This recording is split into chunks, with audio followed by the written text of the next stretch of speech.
Sounds good. Thank you for that introduction, Tony, and for the opportunity to be here this morning. One of my favorite topics, how to turn around a war that is all but lost and make something of it. Perhaps not victory, but not defeat either. So today I'll talk about what went wrong in Iraq, and then what we did to turn the war around.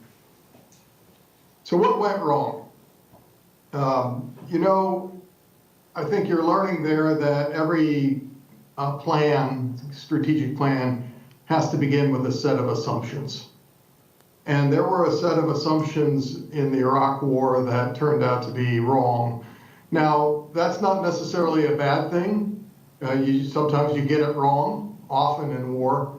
The problem here in Iraq was that the assumptions were never revisited until it was far too late to correct them. So what were the assumptions? One was that this would be a war of liberation, that by getting rid of Saddam Hussein, a brutal and hated dictator, the Iraqi people would rise up as one and assist the forces of liberation. And therefore, there wouldn't need to be an extended period of nation building or a counterinsurgency campaign, because there would be no insurgency. The infrastructure would remain largely intact, and the Iraqis would freely support the transition to what we believed was the best form of government ever, a liberal democracy. And it didn't occur to us that the Iraqis might have other ideas about that, and a good percentage of them, at least the Sunnis, actually benefited from Saddam Hussein's regime, as vicious as it was, and that they would not support the overturning of that regime.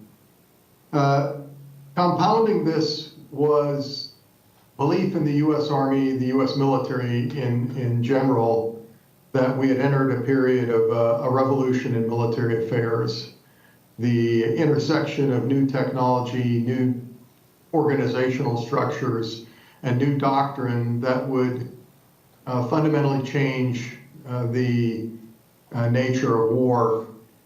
And therefore, we could go into Iraq with a very light force structure and destroy the Iraqi army in relatively short order. And then we could simply pick up and leave, turning over the rebuilding phase to a organization that was only stood up a couple of months before the campaign began, the ORHA, Organization for Reconstruction and Humanitarian Affairs. So there was no adequate plan for an occupation, because there was never meant to be an occupation. And this was compounded by three critical errors in the very first months, really the very first weeks of occupation. We actually did collapse the Iraqi military in short order. It only took a few weeks to get to Baghdad and to depose Saddam Hussein and collapse the regime.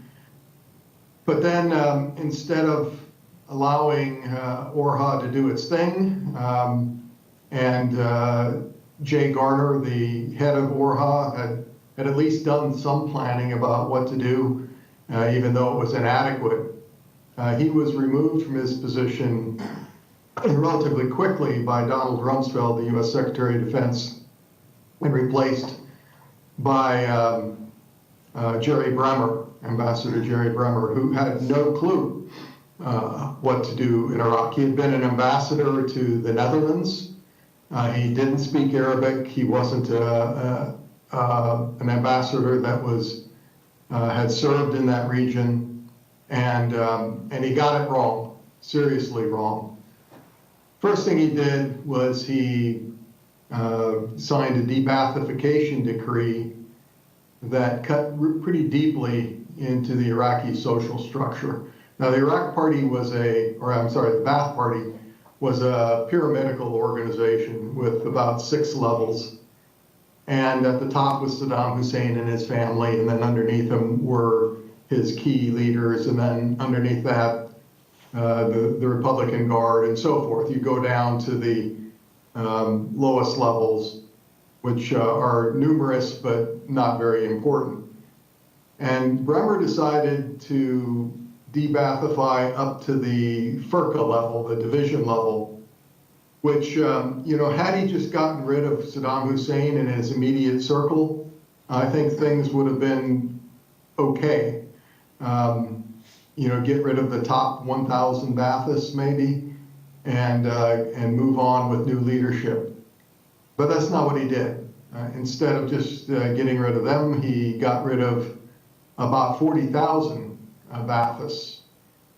These were doctors, lawyers, teachers, engineers, all the people that our own war plans assumed would remain in their positions to make the Iraq government function in the aftermath of the conflict. And instead, the de-Ba'athification decree removed them from their jobs and denied them pensions, denied them ability to participate in Iraq's political future.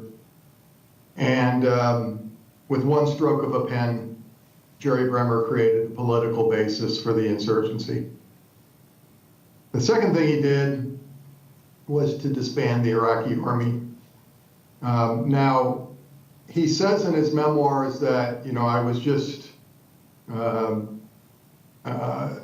just solidifying what had already taken place because the soldiers had taken off their uniforms and had gone home. It's a pretty disingenuous statement because what he doesn't say in his memoirs is they took their weapons home with them. And if we wanted to recall them, we could have. In fact, when we realized that having hundreds of thousands of armed young men on the streets of Iraqi cities without any kind of jobs or pay was a pretty bad deal because they were going to enter a life of criminality, we decided to give them 6 months of back pay. And we said, come, basically to these locations and we'll verify your status as a soldier and we'll give you 6 months of back pay. And they all showed up. No kidding. And it would have been pretty easy there to have a recruiting sergeant saying, you want your job back? We can put you under new leaders. You don't have to serve under the Ba'athist generals anymore. They're all gone. And we'll reform these units. And they might not have been all that combat effective, but they could have done things like guard the utility stations that were being looted by the Iraqis. And instead, Bremer got rid of them all. Now, a lot of these soldiers were Shia Arabs, and they were glad to get out of the uniform. But about 20% were Sunnis, and they kind of wanted their military careers. And on top of that, you got rid of the officer corps, and you denied them again their profession, their jobs, any sort of pensions. And in that society, most importantly, you deprived the officers of their honor. And many of these leaders took their not inconsiderable military talents with them into the insurgency. And in the second stroke of a pen, Jerry Bremer created the military basis for the insurgency. And then he compounded these errors by creating a Iraqi governing council that was highly sectarian. He basically divided, he took the 24 most powerful sectarian groups in Iraq and gave them power in this 24-person Iraqi governing council. And all the Iraqi governing council did was turn around and assign a ministry to every one of its members. In fact, it created a new ministry so that all 24 ministers could be in charge of a ministry. Well, what does that mean? So if you get the Ministry of Education and you're you're a Shia, you're going to get rid of all the Sunnis in the ministry. You're going to get rid of all the Kurds. You're going to get rid of anyone who's not a member of your party, and then you're going to stack it with your party faithful, jobs for the boys and girls. And with this, a lot of the expertise in how to run the Iraqi government went away. And so even though we didn't necessarily destroy the Iraqi government in a military sense, we destroyed it by our own political actions in the first few weeks of the war. And then we wondered why things went wrong. So we thought we were going to enter into a war that was going to be short and sharp and relatively bloodless and high-tech, and that we would simply turn things over to Iraqi expatriates and perhaps the United Nations. There was a lot of wishful thinking on who would take charge in the aftermath, and we got it wrong, seriously wrong.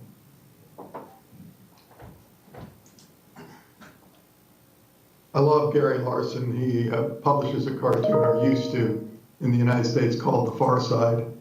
So this is General Tyrannosaurus Rex, a U.S. general, of course, and he's looking at his calendar in March of 2003, and every day it says, kill something and eat it. And that was about the U.S. military's view on warfare going into the Iraq War.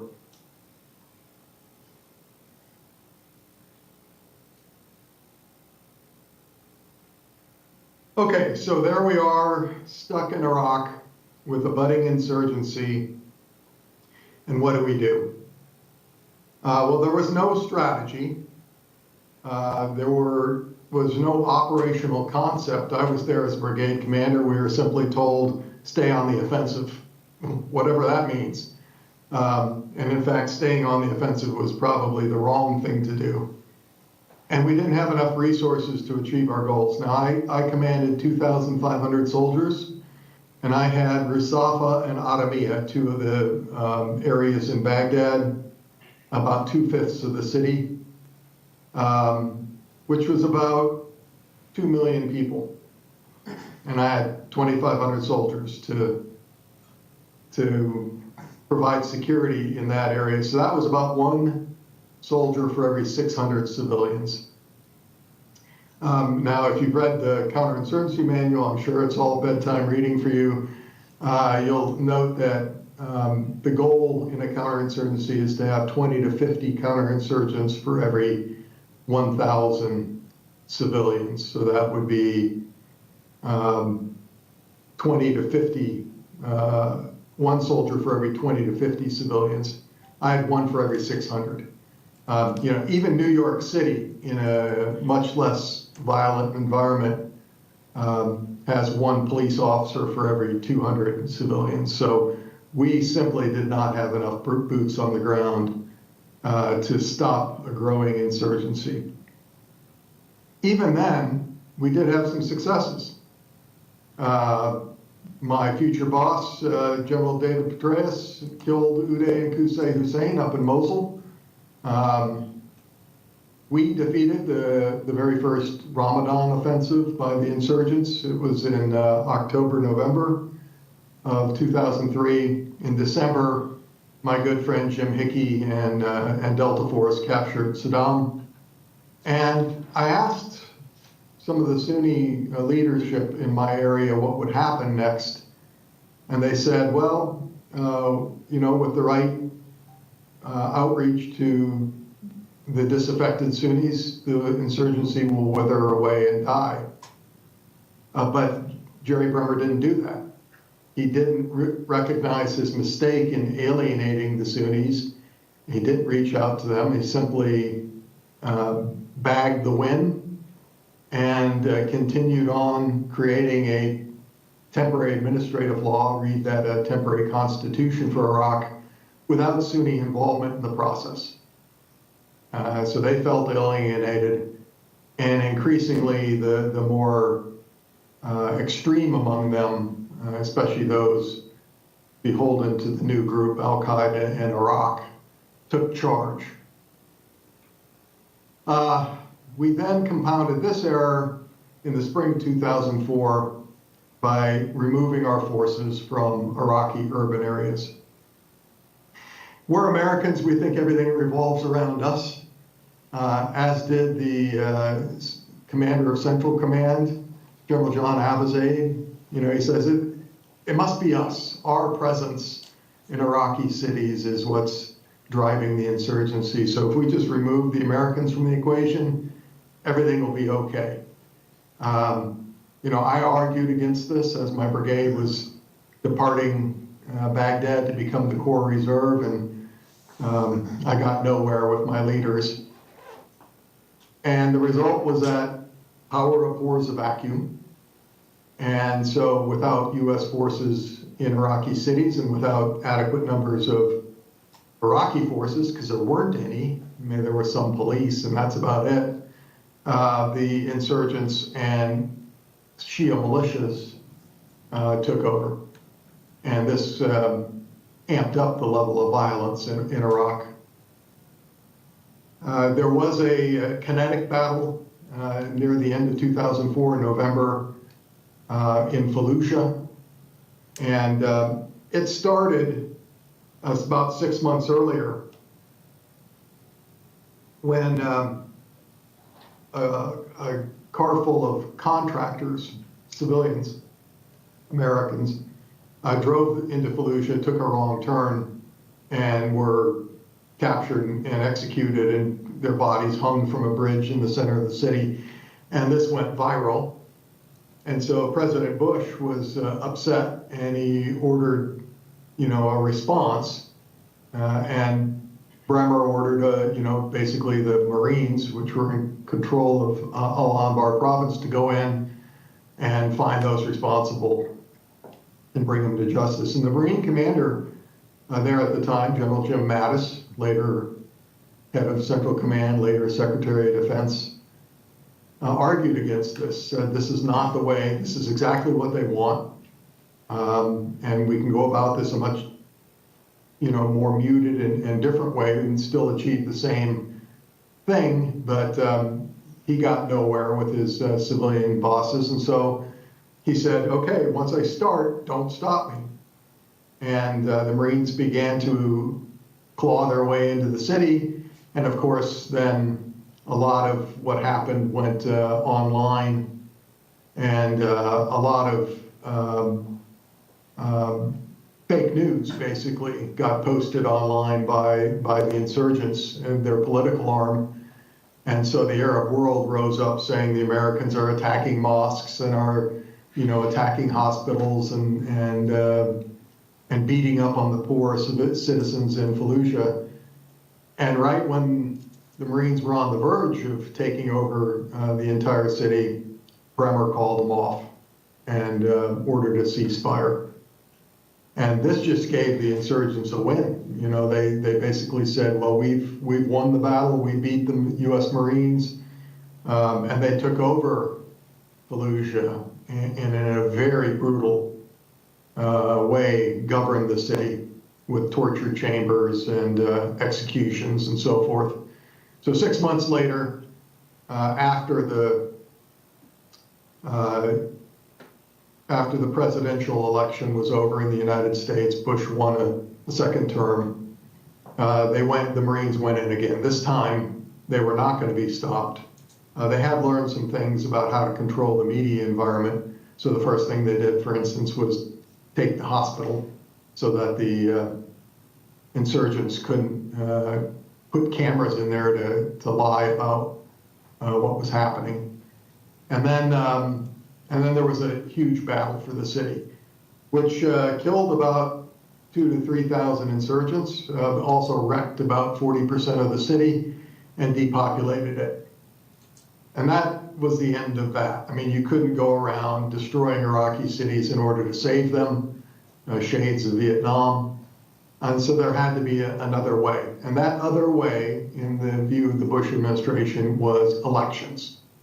You know, we'll give the Iraqis the ability to elect their own leaders. They'll be more legitimate in their eyes, and then we'll turn it over to them. Well, the Sunnis knew that they were going to be outvoted because they only represent about 22% of the Iraqi population. Even though a lot of Sunnis in my neighborhood, the ones that were less educated, thought that there were more Sunnis in Iraq than there were Shia. But the leaders knew differently. And so they simply didn't vote. They encouraged the Sunnis not to vote. There wasn't a lot of election violence because there was so much security surrounding it. But all those purple fingers and thumbs in the air masked a more brutal reality, and that was that the Sunnis were being voted out of power.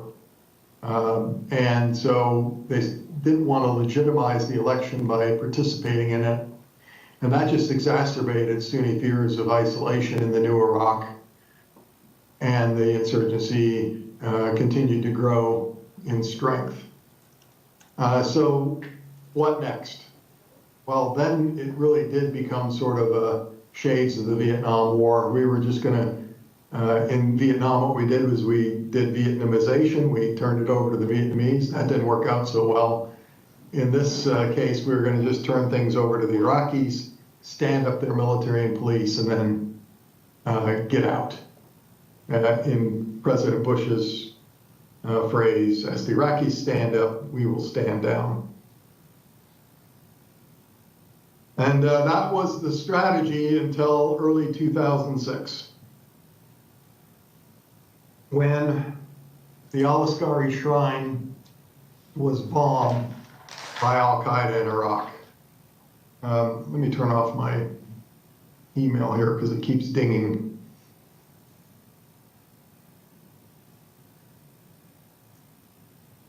Okay, here we go. The Al-Askari Shrine is up in Samarra. It is the fourth holiest shrine in Shia Islam. It is the resting place of the Mahdi, their Christ-like figure who died and ascended into their version of heaven, and so his body isn't there. His mother's body is there. And one day the Mahdi will return to dispense justice to the faithful. But in the hundreds of years since the shrine was put there, the Sunni had transitioned from a Shia city into a holy Sunni city. So it was a Sunni city with a Shia shrine in the middle of it. So it was a target. And on February 27, 2006, Al-Qaeda in Iraq pretty much destroyed it, except for the minarets, which were later destroyed during the surge. Up to this point, Ayatollah Ali al-Sistani, the Shia cleric in Najaf, had been a moderating influence on the Shia response to Sunni terrorism and Sunni insurgency. He said, basically, let's bide our time. We've got the votes. We'll take over the government, and things will be okay. Well, after this, he came out publicly and said, if the government, the military, and police can't protect our shrines, the faithful will. And this was just like, throwing meat to wolves. The Shia militias then stormed through Iraqi cities and started to sectarian cleanse them of Sunni presence, and killing young Sunni men and women and driving them out of neighborhoods. And here, so you started to see a separation of Sunnis and Shia in the population, which had not been the case before the war. They got along pretty well, except for Saddam and his henchmen. By December 2006, so this is maybe 9 months after the bombing, more than 3,500 Iraqis were being killed every month to ethno-sectarian motivated violence. But multinational force Iraq under General George Casey failed to adjust its strategic approach.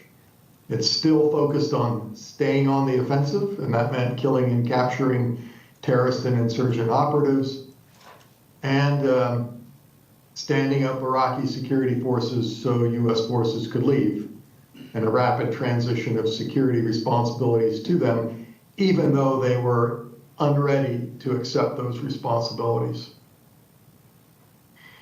I love this document. So this is the Joint Campaign Plan for Operation Iraqi Freedom.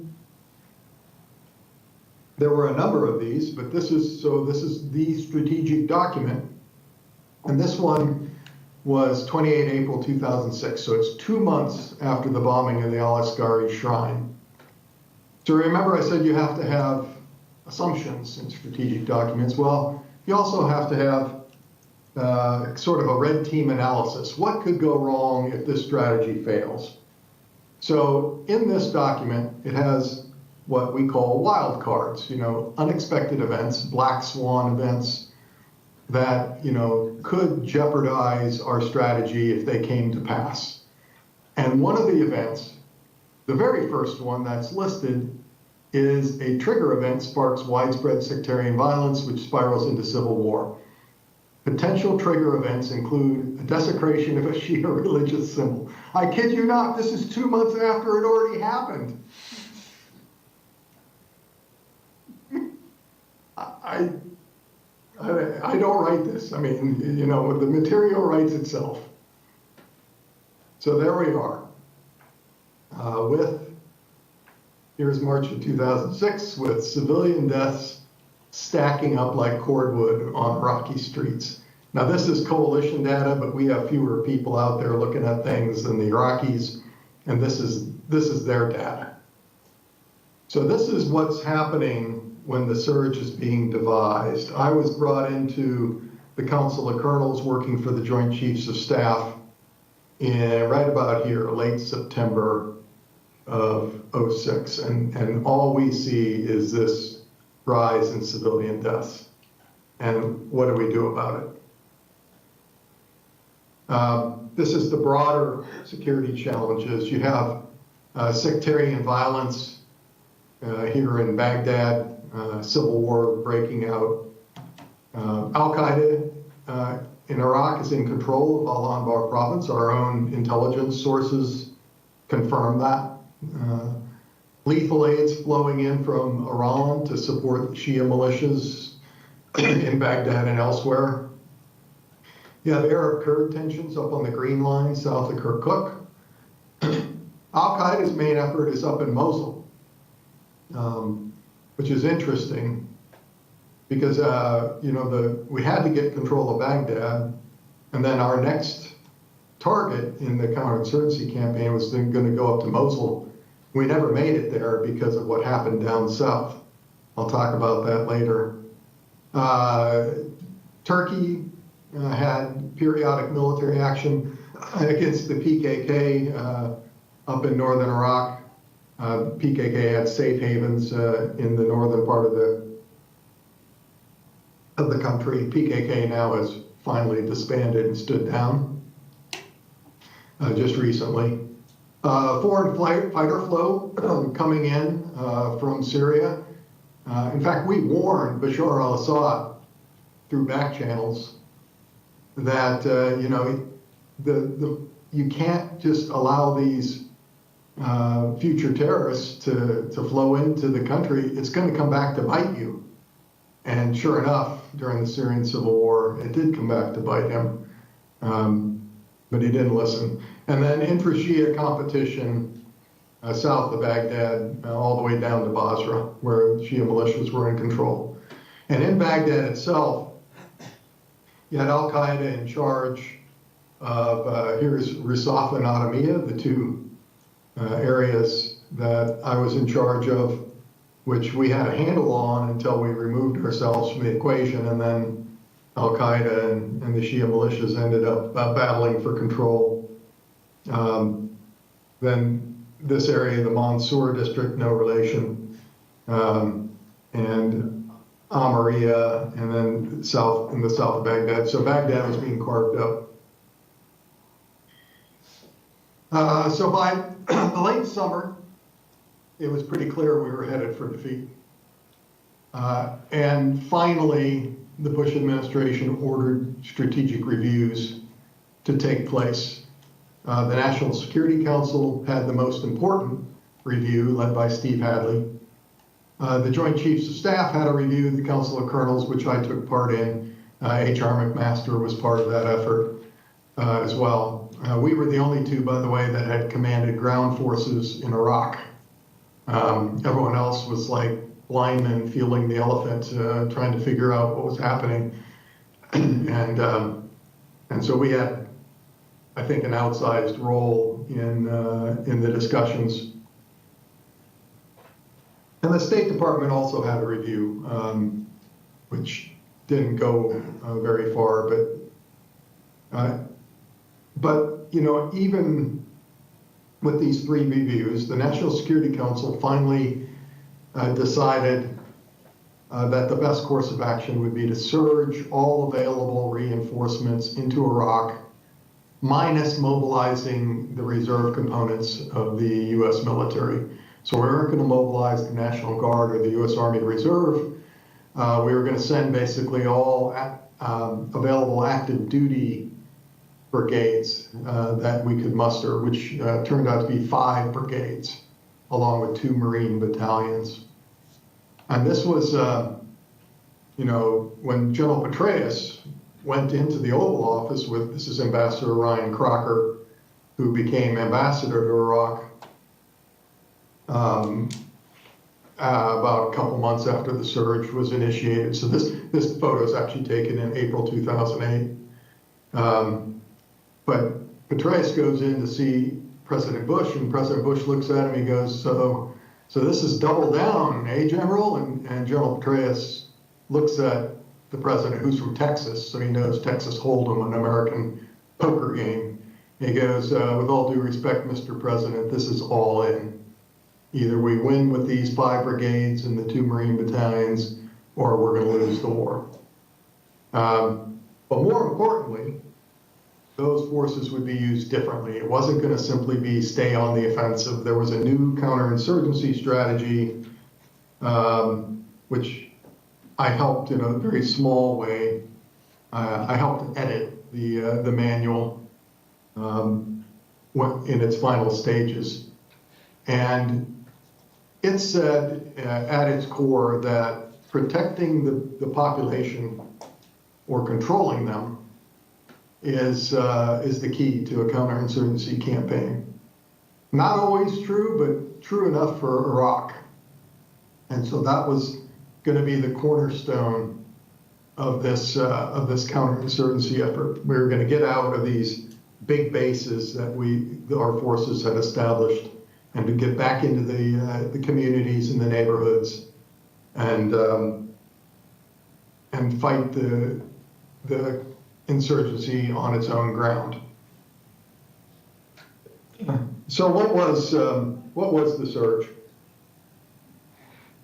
Well, first it was reinforcements that enabled a change in the strategic approach. Again, 5 U.S. Army brigades, 2 Marine battalions, and a lot of enablers. An extra aviation brigade, more military police, more civil affairs assets. So you ended up with about 30 to 40,000 additional boots on the ground, which made a huge difference. But as importantly was the movement of forces away from the large forward operating bases where they had been stationed to secure the people where they live. In Baghdad, there were about 5 big forward operating bases. Up in Taji, which is not even in Baghdad, it was north of the city. In Camp Victory, Camp Liberty later renamed, near Baghdad International Airport. Falcon down in the southern part of the city. Restamaya, which was on the east side. And there was one more, which, the Green Zone. So you had those 5 areas. And when we got back to Iraq, General Petraeus and I, we had both fought there, I as a brigade commander, he as a division commander in 0304, where we were out in the communities. I had about 7 forward operating bases in my brigade area, scattered throughout Rusaf and Adamiyah. And we couldn't believe what we saw. I mean, we got to the headquarters in Camp Liberty. Every morning, there would be traffic jams of U.S. patrols leaving the base to drive out into the community to supposedly combat the insurgency. It was nuts, absolutely nuts. Why don't you just live there with them and you don't have to commute to the fight? So this was a huge thing. You know, conceptually, we had to change our thinking. And the Iraqis, they surged right along with us. So there was 135,000 additional Iraqi police and military forces that were created in 07, 08. And increasingly, they were more capable as the U.S. advisory effort, the British advisory effort took hold. You had embedded teams that were helping to increase the combat capability of these units. Not only that, but we realized that the leadership of especially the National Police was highly sectarian. And so we removed all 9 brigade commanders of the National Police, 2/3 of the battalion commanders, some of them more than once. And then we put every unit through what we called a rebluing process. Blue is the color of American police, if you will. And so we were going to retrain them on policing. It didn't solve the problem of sectarianism within the Iraqi police forces, but it helped a great deal. And we did have advisory teams embedded in the police as well. So you had advisory teams with both the military and with the police. And the problem before this is that a U.S. brigade could go in, do a cordon search operation in some neighborhood, pretty much quell the insurgency for a time, but then they would leave. And then the insurgents or the terrorists would take over again. But now we had enough Iraqi forces that they could hold what we had taken, and that became one of the keys. We also became very good at population control. I said you either protect the population or you control them. In this case, we controlled them with cement. We had barriers go up in Iraq or in Baghdad. Baghdad became the largest gated community on the planet. General Petraeus called it the Arizona creeper. The Arizona creeper is a vine that grows, 3 feet a day or something like that. This was a cement walls that would grow 200 meters a day. And we just put up more barriers and more barriers and more barriers. And then that would separate neighborhoods. So far, so good. You get, some separation that way and control. But then at the entrances to the neighborhoods, we put screening checkpoints. And we had new devices, biometric identity devices, basically fingerprint scanners. And we had a large database of fingerprints. So every time we found a roadside bomb, an IED, for instance, we take the fingerprints off it, put it in this database. And so we would screen people entering the neighborhood saying, why do you want to come into this neighborhood? Our units did censuses of every neighborhood, so we knew who belonged, and that went in the neighborhoods, or who lived there, so that went into the database. And so when someone was from outside the neighborhood, we're like, why are you coming in? And that helped to keep bad elements out. But then they put their fingerprint on the scanner, and we can see if they're in the database of wanted people. Like, I'm sorry, your fingerprint appeared on a roadside bomb. You're coming with us. It's amazing, but more than 2,000 insurgents were found by these fingerprint scanners who had placed roadside bombs, and we were able to move them into detention facilities.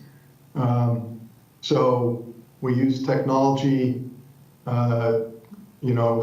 as part of our operation. Before the surge, conventional and special operating forces might have been working on different planets. I remember when I was brigade commander, I woke up one morning and the Iraqis were just upset as all can be about a military operation that had occurred in Zone 18, kind of the heart of Ottomia, which had killed a number of people and blown up a lot of stuff. And they're like, what are you doing? And I'm like, I don't know what I'm doing. I didn't order that. And it took a little bit of time, but I found out that it was the Navy SEALs that had their own intelligence, that had decided that there was a target in that building and went in and raided it. Ended up getting 2 SEALs killed for nothing. I mean, I had they coordinated with me, we could have shared our intelligence. I could have told them that there was, that it was a trap, and they could have saved themselves a lot of heartache. But they simply didn't trust the regular army. They thought, oh, if they told us, what they knew, we would leak it somehow. It goes beyond my imagination what they were thinking. But finally, during the surge, there was a bit of trust that had been established, and conventional and special operating forces started to pool their efforts rather than working in parallel stovepipes. We finally had enough forces to pursue the enemy throughout the depth and breadth of Iraq. I remember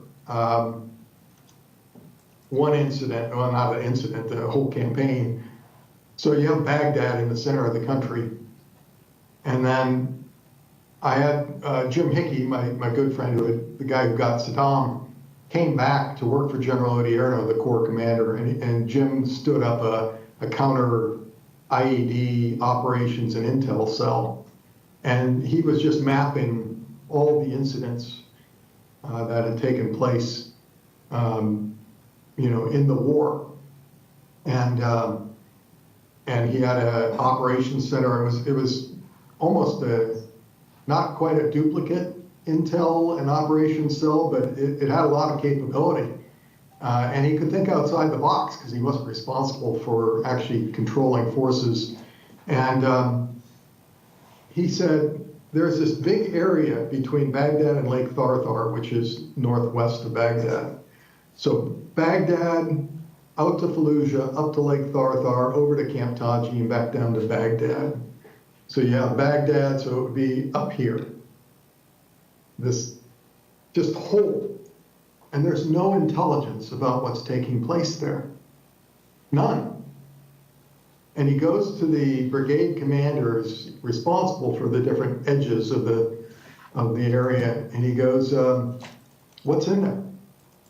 And they said, well, we don't know. He goes, why don't you know? He goes, well, every time, and the response was, every time we fly a helicopter in there, it gets shot down. Every time we try to move a patrol in there, it gets blown up with an IED. So we simply don't go there because there's no urban area there. And Jim had this, I can't believe what I'm hearing moment. And he went to General Odierno and he said, I just found the safe haven for Al-Qaeda in Iraq.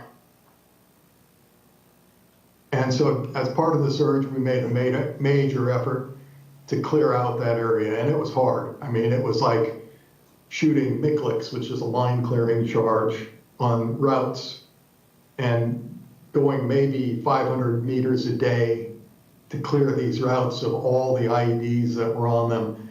And finally, we committed 2 Marine battalions to the effort, finally clearing out the area and forcing Al-Qaeda to move. And when enemy forces move, they have to communicate. And when they move and communicate, they can be targeted and killed or captured, which is what General McChrystal and the Special Operations Command did so well. So you can see how all these efforts are coming together and working in tandem rather than separately. Final 2 things we did were non-kinetic in nature. Lieutenant General Graham Lamb, later General Graham Lamb, a British general, was deputy commander of multinational force Iraq. And early in the surge, he got with General Petraeus one-on-one, and he said, you're going about this all wrong. And General Petraeus said, really? What are we doing wrong? And General Lamb said, you're trying to reconcile with people who are already your friends. All our reconciliation efforts were with the government. That's not who you need to reconcile with. And he talked about his experience in Northern Ireland, where he would have to talk to people with blood on their hands, people that had been swinging pipes at his lads, just 48 hours earlier. And he said, you got to reconcile with your enemies. At least try. And if you can't do that, then you capture or kill them. And so General Petraeus had that aha moment. He goes, that's a great idea. We'll create a forced strategic engagement cell to do that. And in fact, we'll put the British in charge of the effort since you did so well in Northern Ireland. And they didn't get all the irreconcilables to come in from the cold, but the cell did a great job in engaging insurgent groups, especially as the surge started to succeed and the insurgency was under pressure. Some of the groups were then willing to come in and take part in the political process rather than continue armed hostilities. And so that was a huge plus. And finally, we paid attention to what was happening inside detention facilities, counterinsurgency inside the wire, because up to this point, the detention facilities were simply jihad universities, as they were controlled on the inside by Al-Qaeda. And we put a Marine in charge of detention facilities. He created basically maximum security areas. Before this, they were just big tent camps. But now we brought in trailers, so there were eight people to a trailer for. So down in the biggest detention facility down south, you had about 24,000 detainees. We took about the top 6,000 worst of the worst, and we put them in 8-person trailers, and they couldn't communicate outside of their little group. And so we disconnected them from controlling the vast majority of detainees, many of whom were there for really no reason other than they had been caught up in cordon and search operations. And then they did job training. They had them sing the Iraqi national anthem every morning. This is the people that weren't the maximum security risks. But most importantly, they had boards of officers who would meet and consider their cases. And the people who were in these detention facilities could say, I didn't do anything wrong. I was just there. And they could the boards could hear their testimony, look at what evidence had been gathered, and then a lot of those people were released. But they weren't just let go. They were released in reconciliation ceremonies where there would be the town mayor, their local imam, and the community would embrace them again. And the recidivism rate for those people who were released, in other words, those that we captured again, was less than 1%. If our own jails would do as good, we'd be in much better shape. So counterinsurgency inside the wire was really important. This represents the overall strategy that General Petraeus pursued. He was focused on the wolf closest to the sled, which was Al-Qaeda in Iraq and affiliated groups. So what do they need? That's on the inside of the circle. They have to be able to communicate, senior leader guidance. They need weapons, money.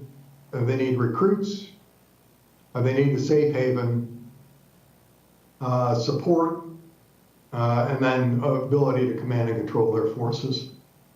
And everything we did then was to put pressure on that. So you had kinetic operations. So you had Special Operations Command with its counter-terrorist raids. You had conventional operations, getting out into the communities in smaller bases and doing joint patrols with Iraqi forces and police. You had Iraqi forces doing their thing, and then we had the Sons of Iraq. I'll talk about this in a second because it's really important. Then you had super important tribal awakenings, which turned the tide in Al-Anbar province. You did have some finally political policy coming out of Baghdad that paved the way for reconciliation. A huge effort on intelligence with new unmanned aerial platforms and fusion cells. I talked about the detention facilities. Up here, the interagency had a role to play. We fought the battle of the internet. It's highly classified. I won't go further, but we did not cede that space to the enemy. Information operations was our own communications effort. A lot of public service ads on Iraqi TV, for instance. And then engagement with source countries, the countries that were sending recruits into Iraq, most of whom became suicide bombers. And a lot of these came from Libya and Saudi Arabia. So we worked with them, not wholly successfully, but we did what we could. And trying to stem the tide of weapons and recruits coming in, that too was a very difficult effort. This over here, so for the people that say, oh, all you were doing was trying to win the hearts and minds, the non-kinetic aspect here of nation building, if you will, that was a very small part of what we were actually doing. And so the people that said you were nation building and you were trying to win hearts and minds, they know nothing about what actually happened during the surge. The surge was a catalyst. So the tribal rebellion against al-Qaeda in Iraq started in Ramadi in the summer of 2006. It started when Sean McFarland, the brigade commander of the 1st Brigade, 1st Armored Division, which was the brigade I commanded in 0304 and turned over to him. So one of the advantages he had is a brigade that had been in Iraq before, and so was highly experienced and therefore highly effective in this kind of environment. But it was his insight to basically team up with the local tribes in Ramadi who came to him and said, you know, al-Qaeda has killed my dad, they've killed 2 of my brothers. You know, can you just not shoot me in the back if I attack them? And he goes, not only that, but I'll help you out. You know, let's ally in this fight. But what people don't realize is that the tribal rebellion would have remained localized in Ramadi had General Petraeus not ordered his commanders, who were very reticent in some cases to ally with these tribes who had blood on their hands in many cases, to spread this rebellion, this tribal revolt, throughout Al-Anbar province and into the belts surrounding Baghdad, and even into some Baghdad neighborhoods. So there's General Petraeus with Sheikh Abdul Sadr al-Rish al-Rashawi, straight out of central casting for Lawrence of Arabia, a great guy who unfortunately was assassinated by al-Qaeda in Iraq in September 2007, but not surprisingly. Then there was the Sons of Iraq program, which was different from the tribal rebellion. Consider them armed neighborhood watch units. They reported to a U.S. chain of command. Some of them were former insurgents, most of them. Well, actually, no. Some of them were former insurgents. Most of them were just citizens who wanted their neighborhood safe. There were also some Shiites, about 20%, mostly in the south part of Baghdad. And for those people who say, well, you simply bought off the insurgency, no, not so much. The Sons of Iraq program was created first, and only later did we pay for their security services, as we realized if they didn't have a way to provide for their families, there would be a lot of backsliding to go. And this started unexpectedly. General Petraeus liked to do Sunday morning runs, and his aide would get buddies of his to run with the general. And one of the guys that they chose was the executive officer of a battalion that was in Almeria near Camp Liberty. And as they were running along, the executive officer was telling General Petraeus about the insurgents who had come to their headquarters the night before asking basically to allow the insurgents to combat Al-Qaeda in Iraq. Just don't shoot us in the back as we do this. And General Petraeus said, not only are you not going to shoot them in the back, you're going to support them. You know, and this was the beginning of the Sons of Iraq program. So this is a group of Sons of Iraq. They need a Geneva Convention compliant uniform. So what we had available were orange road guard vests. It works for Geneva and it works for us, and it worked for them. At the height, there were 104,000 of these guys employed in Baghdad and elsewhere. How important is that, you say? Well, they didn't need any combat service support. We didn't have to provide them logistics. That's equivalent to 182 light infantry battalions. Not as capable as our light infantry battalions, but there they are, guarding stuff. And this became, you know, a key to tamping down insurgent terrorist violence. And what's the cost? $16 million a month. I mean, that's cheap at 10 times the price for the kind of combat power you got out of it. In August 2007, the Jaish al-Mahdi stood down for 6 months, and then it was later extended. This was because of a gun battle in the shrine city of Karbala, which it was a battle over who was going to control the two shrines there, and with the shrines came a lot of income, as pilgrims would give donations to the shrines as they entered them.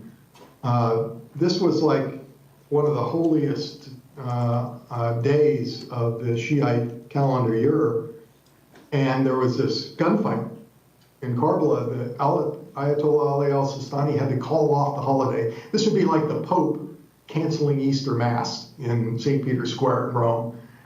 You know, the Sistani's representatives called up to Nouri al-Maliki, the Iraqi prime minister, and basically read him the riot act. If you can't get a control of this situation, you know, we're going to find someone who can.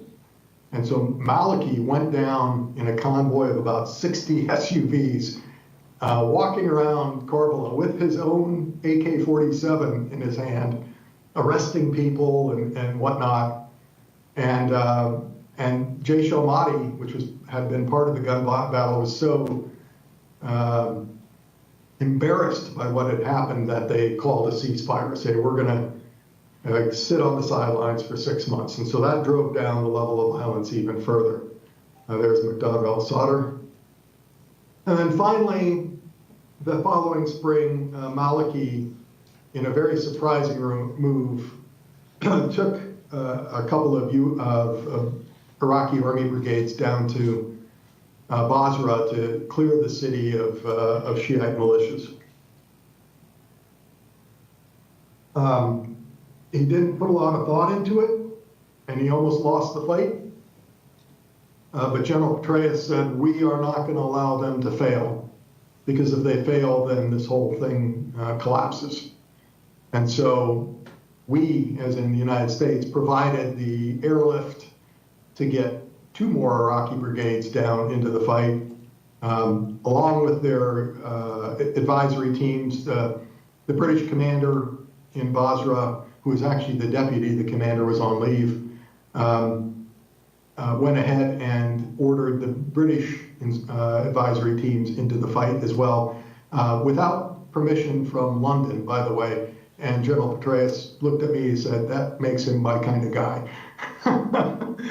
And bottom line is that, he also piled on combat multipliers, so fixed wing and rotary aviation, logistics, and so forth.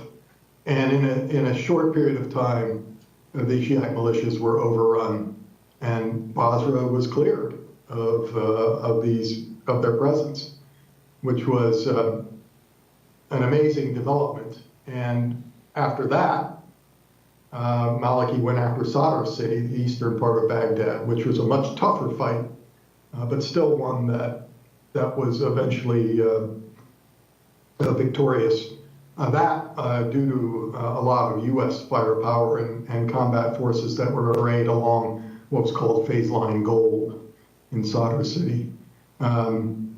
If you've seen the movie American Sniper, that scene where the sniper is fighting in the sandstorm, that's phase line gold.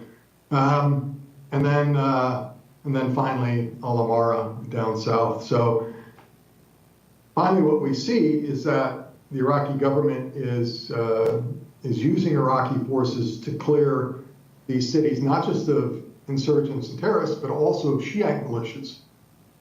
And the Sunnis looked at what was going on and they said, aha, maybe the government can be a government for all of us. And at that point, they started to enter into the political process in a big way. And there's Maliki, at the time, did the right thing, not so much anymore.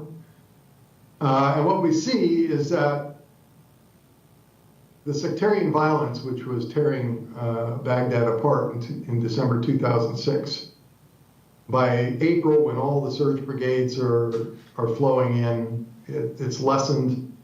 This September is when the Jaish al-Mahdi ceasefire went into place. By the end of the surge in July of 2008, there's no sectarian violence, very little, taking place in Baghdad. And here you see that same slide. This is what we were looking at when we were designing the surge with these, with the increase in ethno-sectarian deaths. This is the beginning of the surge right here, and then you can see what happens to the end of the surge where it's almost done.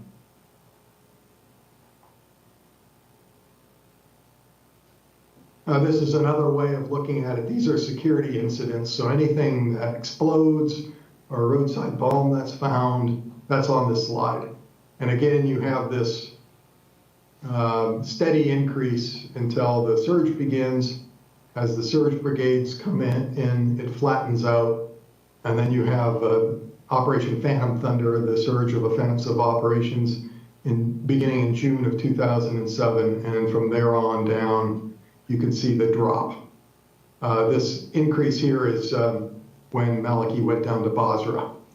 And that again, there was a temporary spike, but then it dropped even further. So what's this yellow line? Well, this here, remember I said when we caught Saddam and defeated the first Ramadan offensive, the Sunnis in my neighborhood said, we think the insurgency will wither away and die if you make an outreach. That's the level of violence that was occurring back then. At the end of the surge, same level. Difference is that we had finally made the outreach to the Sunnis, and they were willing to enter into the political process. So great, Colonel, what happened? Well, President Bush and President Obama had different visions for Iraq. President Bush viewed Iraq as South Korea. And if you think about the history of South Korea, after the Korean War, it was pretty much a basket case. Its economy was terrible. It had gone through an insurgency and counterinsurgency of its own before the North invaded. It was under the control of a dictator. And this was the case for about 3 decades. But eventually, its government matured, its economy took off, it became an Asian tiger and a good U.S. ally in the region. And that was President Bush's vision for Iraq. But elections have consequences, as President Obama would like to say, and he had a different vision of Iraq, and that was Iraq as Vietnam, a misguided conflict that we just needed to extricate ourselves from as soon as we could. And so we did. This is the last U.S. convoy leaving Iraq. So for a time, things were all right. In the election of 2010, more Sunnis voted as a percentage of their population than even Shias. So the Sunnis were all in the political process. And their candidate, Ayatollah Alawi, actually won. But the United States and Iran both backed Nouri al-Maliki as the next prime minister. And in fact, Alawi was not allowed to try to form a government. You know, it's beyond my imagination. Why not? Because he was our guy. We should have backed him with every bit of power that we had. But we didn't. We just it's up to the Iraqis to decide. Well, the Iraqis, a lot of them were under the control of the Iranians, and they wanted Maliki, who was their guy. And so when U.S. forces departed at the end of 2011, you had the Arab Spring. You might recall that. There was an Arab Spring in Iraq, too. Maliki decided to respond to that Arab Spring by jailing his opponents, by torturing Sunni political prisoners, attacking their protest camps. And what are the Sunnis to do? They go back into the insurgency. And this is the rise of ISIS, which was the successor group to Al-Qaeda in Iraq, renamed, because no one likes a loser, and we had largely destroyed Al-Qaeda in Iraq during the surge. It had gone across the border into Syria and had gone up north to Mosul, that one area of Iraq we had not been able to get to. There they allied with Ba'athist of Saddam's defeated army, and they came back in. And then you had the war against the Islamic State, which I won't get into. So what can we conclude from the surge? I think that counterinsurgency worked in Iraq when fully resourced, and that was the case during the surge of 07-08. And when you had the right political backing for it and the right political outreach to end the insurgency. But the failure to remain there basically allowed Iraq to come apart due to the actions of its own leader. You had the war against the Islamic State, which was eventually won in 2017. Iraq is not out of it yet. It's not like we lost the war. We certainly didn't win it.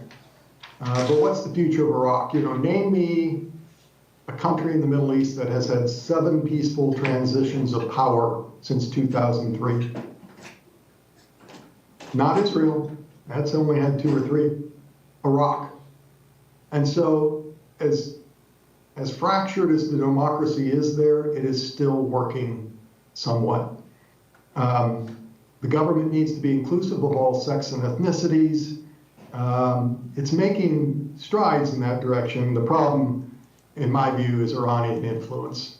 Iran wants a weak and pliable Iraq on its border that it can control, and therefore the popular mobilization forces that it has resourced and controls have become a fact in Iraqi political life that until they get over it, you'll never get to that ultimate goal of a unitary Iraq.